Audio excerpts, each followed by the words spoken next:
ក្រុមជ្រុលនិយមរបស់ថៃបានលើកគ្នាសម្រុកមកស្រែកតវ៉ាប្រឆាំងនៅខាងក្រៅអគារកិច្ចប្រជុំ GBC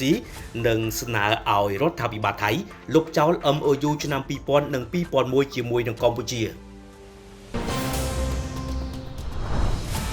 នៅពេលដែលកម្ពុជានិងថៃកំពុងតែរៀបចំកិច្ចប្រជុំគណៈកម្មការព្រំដែនចម្រុះខណ្ឌសីមាព្រំដែនគោក GBC នៅឯខេត្តត្រាតប្រទេសថៃនៅថ្ងៃទី21និងថ្ងៃទី22ដុល្លារងាកទៅមើលក្រុមបាតុករដែលគេដឹងថាជាបណ្ដាញនិស្សិតនិងប្រជាជនដើម្បីកំណែទម្រង់ប្រទេសថៃបានទាមទារឲ្យរដ្ឋាភិបាលរបស់លោកអនុទានពន្យាពេលនៃកិច្ចប្រជុំ GBC និងឲ្យលុបចោលនៅអនុសារណៈនៃការយោគយល់គ្នាដែលបានចុះហត្ថលេខានៅក្នុងឆ្នាំ2000និង2001រវាងកម្ពុជាថៃក្រុមបាតុករមួយក្រុមបានប្រមូលផ្ដុំគ្នានៅក្បែរសន្តាគារទីកន្លែងរៀបចំកិច្ចប្រជុំនោះដើម្បីប្រឆាំងក៏ប៉ុន្តែសកម្មភាពរំខានទាំងនោះត្រូវបានការពារនិងរារាំងដោយក្រុមសន្តិសុខនិងកម្លាំងសមត្ថកិច្ចនគរបាលថៃកាសែត Thai The Nation Thailand បានរាយការណ៍ថាបណ្ដាញនិស្សិតនិងប្រជាជនដើម្បីកំណែទម្រង់ប្រទេសថៃដឹកនាំដោយលោកភិជិតឆៃ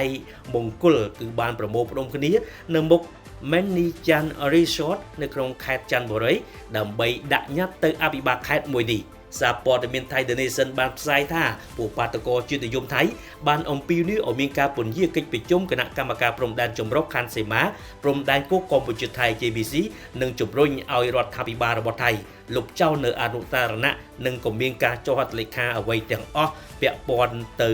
នឹងកិច្ចព្រមព្រៀងសន្តិភាពនាពេលខាងមុខសូមបញ្ជាក់ថាកិច្ចប្រជុំពិសេសគណៈកម្មការចម្រុះខណ្ឌសីមាព្រំដែនគោកកម្ពុជាថៃ GBC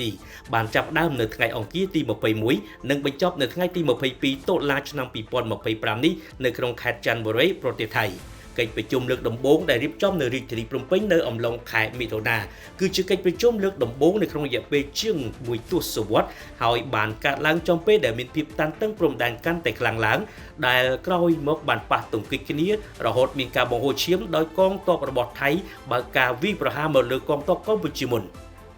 យ៉ាងណាក៏ដោយបើទោះបីថាមានការតវ៉ាពីក្រុមបាតុករខាងលើក៏កិច្ចប្រជុំ GBC មិនបានរាំងស្ទះនោះដែរគឺបានដំណើរការទៅតាមការគ្រោងទុកដោយគណៈប្រតិភូទាំងពីររំពឹងថានឹងពិនិត្យមើលវឌ្ឍនភាពលើការបោះបង្គោលព្រំដែននិងពិភាក្សាអំពីការតាមដានកិច្ចប្រជុំមុនផងដែរ